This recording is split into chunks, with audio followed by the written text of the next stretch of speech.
श्री गुरुदेव दत्त. श्री गुरुचरित्र अध्याय 2.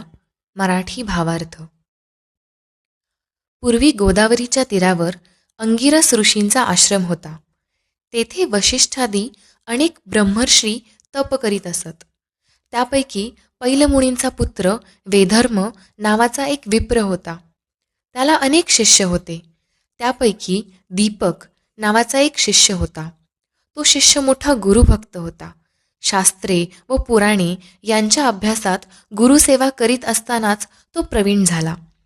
एके दिवशी वेधर्माने आपल्या सर्व शिष्यांना एकत्र बोलावले आणि म्हणाला, शिष्यांनो, माझे एक पूर्वजन्मी केलेले कर्म आहे. मी सहस्रावधी जन्मात महापाप केलेले आहे. अनुष्ठान केल्याने त्यातील पुष्कळसे पाप धुवून गेले आहे, परंतु त्यापैकी काही अजून उरले आहे. ते माझे मलाच भोगायला लागणार आहे.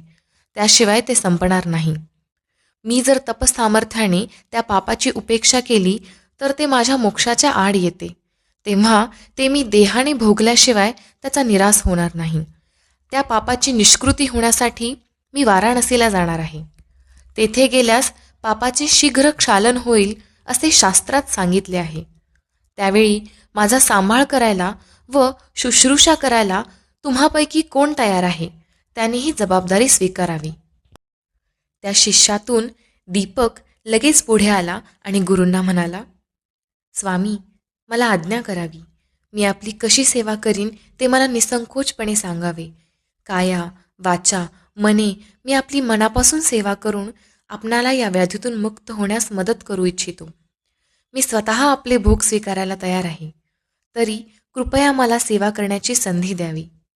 दीपकाचे वचन ऐकून वेधर्म दीपकाला म्हणाले, दीपका, माझे भोग मलाच भोगावे लागतील. ते मुलाला किंवा शिष्याला घेता येत नाहीत.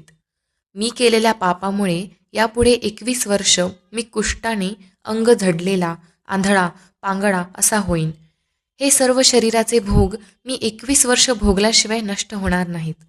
तेव्हा त्या काळामध्ये तुला माझी सेवा करण्याची इच्छा असेल तर तू मला काशीला घेऊन चल.